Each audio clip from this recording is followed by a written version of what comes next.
നമുക്ക് ഇത് രണ്ടും കൂടെ ഇണയർപ്പിച്ച് പുതിയൊരു ഐറ്റം ഇറക്കിയല്ലേ. കണ്ണൂസി ആ കാലിച്ചയുടെ പെട ഇറങ്ങുന്നില്ലല്ലോടാ. ഈ ആ കൂട്ടിന്നേ മുകിയുടെ പൂവനെ ഇറക്കി വിടും. കണ്ടോ നമ്മൾ അന്ന് പറഞ്ഞ സാധനം വന്നോ? എടാ മറ്റേ ചോക്ലേറ്റ് അല്ലേ? എടാ കണ്ണൂസി ഇങ്ങോട്ട് എടാ സാത്രകശി പാടുണ്ട്. ഇതല്ലേ എണ്ണ ഫോട്ടോയിൽ അയച്ചു തന്നത്. എടാ നിനക്ക് തരാതിരുന്ന പ്രാവ് നമ്മളെ സബ്ജക്ട് അങ്ങ് കൂർത്ത് അപ്പൊ അവള് ക്യാരിങ്. എടേ തൂക്കം പിടിച്ച പ്രാവല്ലടാ. തൂക്കുവോ? അതൊക്കെ നീ വല്ല അക്കൗണ്ടത്തിന് പോയി ഓടിയിരുന്ന ഇതിനെ ചാടിച്ചോടെ എനിക്കറിയാം. നിങ്ങൾക്ക് ഇത് വേണോ വേണ്ടയോ? ടൂർണമെന്റ് അടിക്കുന്ന ഡിമാൻഡുള്ള സാധനമാണ്. കൊല്ലത്തിന് എറണാകുളം വരെ പറന്നു വന്ന സാധനമാണ്. കഴിഞ്ഞ ആഴ്ച പോയി ഇന്ന് വന്നേ ഉള്ളൂ. ഇത് വേണ്ട ആട്ടക്രോസിന് കിട്ടൂ.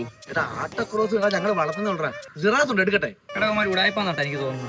ഉടായ്പ? എടാ ഫിലിം ഇൻഡസ്ട്രിയിൽ പ്രാവിനെ സപ്ലൈ ചെയ്യുന്ന ആരാ? ഞങ്ങളാ. എടാ നീ പറവ സിനിമ കണ്ടിട്ടുണ്ടാ? അതിൽ പ്രൈസ് അടിക്കുന്ന ഏത് പ്രാവാ? ഡബിൾ കണ്ണി. അത് ഞങ്ങളതാ. ഇപ്പൊ എത്ര ജോഡി ഉണ്ടോ നിങ്ങളുടെ? എത്ര എണ്ണമൊക്കെ ചോദിക്കുന്നത് ചാടിക്കാനാണ്. എടാ ഇമാര് വന്നിട്ടാ നമ്മളെ കണ്ണി പുള്ളിയുള്ള ചന്തി മറുകുള്ള നമ്മളെ കാലിച്ചട കാണാതായത്. കാരണം നമ്മളായിട്ട് ആരെയും പ്രാവിനെ ചാമ്പാൻ നിൽക്കത്തില്ല. പിന്നെ നമ്മളെ പ്രാവിനെ തുറന്നു വിടുമ്പോ അതിന് ഇഷ്ടപ്പെട്ട ആരെങ്കിലും കൂട്ടിക്കൊണ്ടുവന്ന് നമ്മളെ പിടിച്ച് കൂട്ടി കയറ്റും.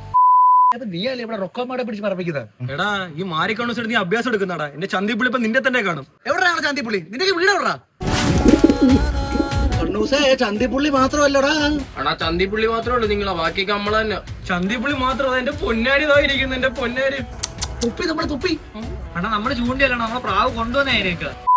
നീ റൊക്കാമട ചൂണ്ടിച്ചല്ലേ ഇതൊക്കെ? നമ്മളെ കന്യാശ്രീ.